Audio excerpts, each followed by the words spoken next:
Essential question number 2 is how did the liberties of African Americans after 1877 give way to legal segregation across the South? And quickly, that date is important because we know the Compromise of 1877 is what ends Reconstruction.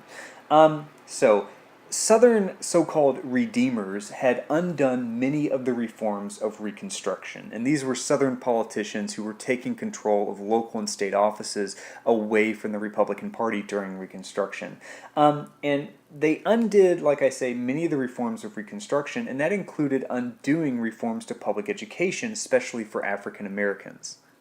Redeemers also worked to make vagrancy a crime, which disproportionately affected African Americans and meant that they could arrest African Americans, make them into convict laborers, which were used for government projects, businesses, and so on, kind of a new form of slave labor in many respects. Some Southerners, as we talked about in Period 5, did promote the idea of something called the New South. And one such Southerner was Henry Grady, who was a newspaper editor in Atlanta, Georgia in the 1880s. And he promoted the idea of the New South very heavily. He's one of its biggest proponents.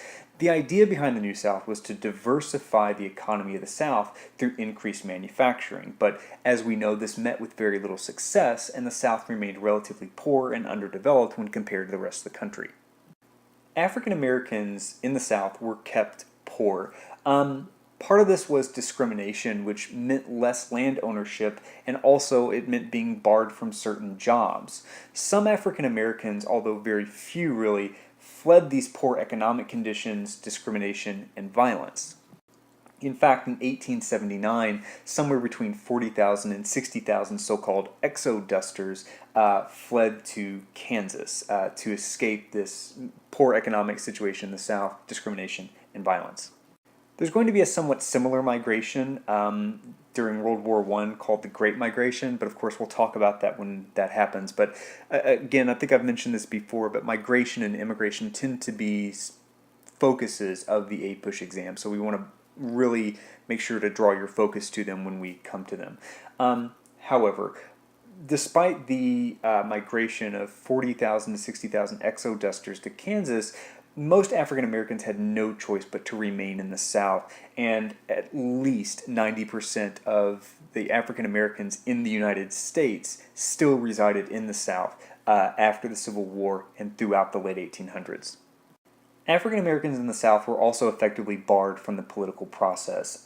In fact, there were no African American elected officials after Reconstruction, and African Americans found themselves disenfranchised or prevented from voting through poll taxes, which was a fee charged to vote, literacy tests, which were overly complicated, oftentimes skewed literacy exams before voting, and then also through something called grandfather clauses, which said that if your grandfather was not able to vote, then you were not able to. And of course, by affecting African Americans who were formerly slaves, that meant that certainly theirs couldn't, and therefore they were not allowed to vote in some states. And then also, as this political cartoon represents, one way that African Americans were prevented from entering the political process and prevented from voting was through simple voter intimidation, which was incredibly common through the South. Of course, the chief characteristic of racial discrimination in the post-Civil War South is going to be segregation, and segregation had become widespread by the 1890s. And segregation meant laws and local customs that required the separation of races. These are oftentimes referred to as Jim Crow laws. The Supreme Court case that established segregation as constitutional was Plessy v. Ferguson in 1893, and it established the so-called separate but equal doctrine that said that facilities could be separated by race so long as those facilities were provided for equally. Of course, the reality of that is that in segregation in the Jim Crow South, facilities were almost always separate and almost never equal. And Plessy v. Ferguson led to the creation of separate and inferior facilities for African Americans, particularly in schools.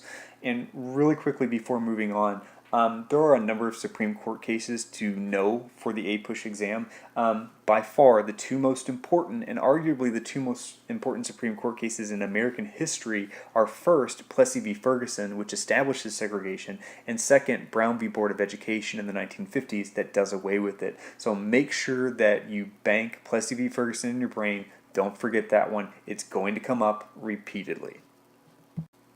Another horrible characteristic of the Jim Crow South were what were called spectacle lynchings. Spectacle lynchings were very common in the South, and oftentimes when we try to think of lynchings in the South, we think of this being done by a small group of whites against an individual African American somewhere quiet and in secret.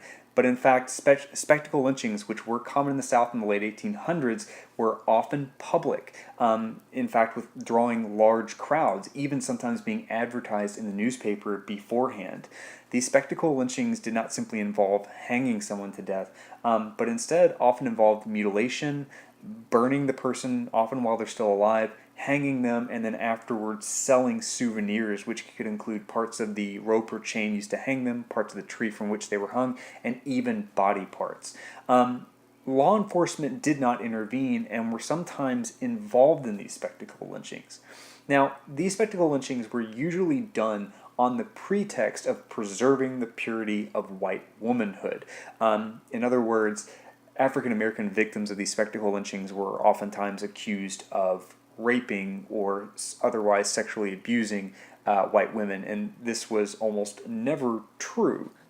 And in fact, this was exposed as an outright lie by an anti-lynching activist named Ida B. Wells Barnett, who wrote a series of pamphlets to make a very clear fact-based argument that refuted this idea of preserving the purity of white womanhood and instead focused on the reasons for these spectacle lynchings as pure racism and terrorism against African Americans to keep them in a subjugated role in Southern society. Her two most notable works are A Red Record, and the other is Southern Horrors, subtitle Lynch Law in All Its Phases, as you can see here. Ida B. Wells was incredibly courageous. Keep in mind, not only is she an African American, but she is also female, and to actively and openly campaign against lynching in the South at this time as a black woman would be incredibly dangerous. So the fact that she worked with this for so long is incredibly brave. And very quickly, I just want to bring up two visual aids just to show the size of the crowds that attended these spectacle lynchings. The first is Henry Smith in Paris, who was murdered in Paris, Texas in 1893. And the second is Jesse Washington, who was murdered through a spectacle lynching in Waco, Texas in 1916. The bottom line about these spectacle lynchings is that they serve to control African Americans through violence and fear. This is essentially, as Ida B. Wells Barnett tried to elucidate, this is essentially terrorism.